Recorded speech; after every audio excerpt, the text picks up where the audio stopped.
इन्होंने जानबूझ के इस देश के लोगों को गरीब रखा और इस देश के बच्चों को अनपढ़ रखा, क्योंकि ये चाहते थे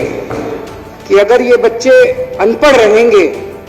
तो ये बच्चे बेरोजगार रहेंगे, अगर ये बच्चे अनपढ़ रहेंगे तो ये बच्चे पिछड़े रहेंगे, अगर ये बच्चे अनपढ़ रहेंगे तो ये गरीब रहेंगे। पिछले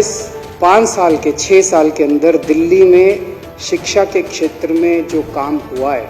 उसको एक क्रांति के रूप में देखा जा रहा है। अब गरीबों के बच्चों को भी अच्छी शिक्षा मिल रही है, गरीबों के बच्चे फर्राटे की अंग्रेजी बोल रहे हैं, गरीबों के बच्चे इंजीनियर बन रहे हैं, डॉक्टर बन रहे हैं। सरकारी स्कूलों के 98% नतीजे आ रहे हैं, सरकारी स्कूलों की शानदार बिल्डिंग बन रही हैं, स्विमिंग पूल बन रहे हैं।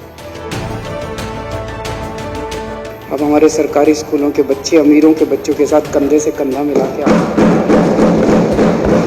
तो एक मन में प्रश्न उठना वाजिब है, पिछले 70 साल में इस देश के ऊपर 2 पार्टियों ने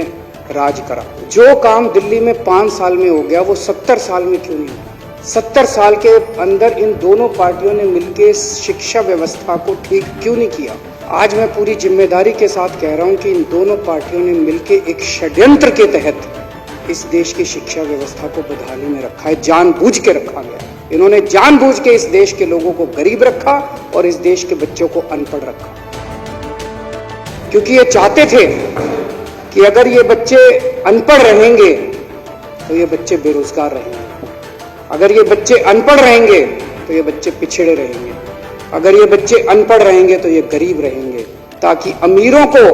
अपनी फैक्ट्रियों के लिए और अपने घरों के लिए सस्ते में लेबर मिल सके, ताकि इन पॉलिटिकल पार्टियों को जब इनको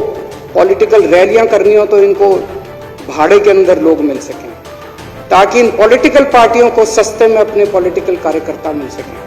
पिछले 6 साल के अंदर दिल्ली के अंदर जो शिक्षा के क्षेत्र के अंदर क्रांति आई है उसने इन दोनों पार्टियों की जड़ें हिला दी। अगर ये 6 साल के अंदर शिक्षा के क्षेत्र में जो विकास हुआ है उसी की वजह से पिछले विधानसभा चुनाव के अंदर कांग्रेस की 0 सीट आई और अब जो उपचुनाव हुआ उसमें बीजेपी की 0 सीट आई।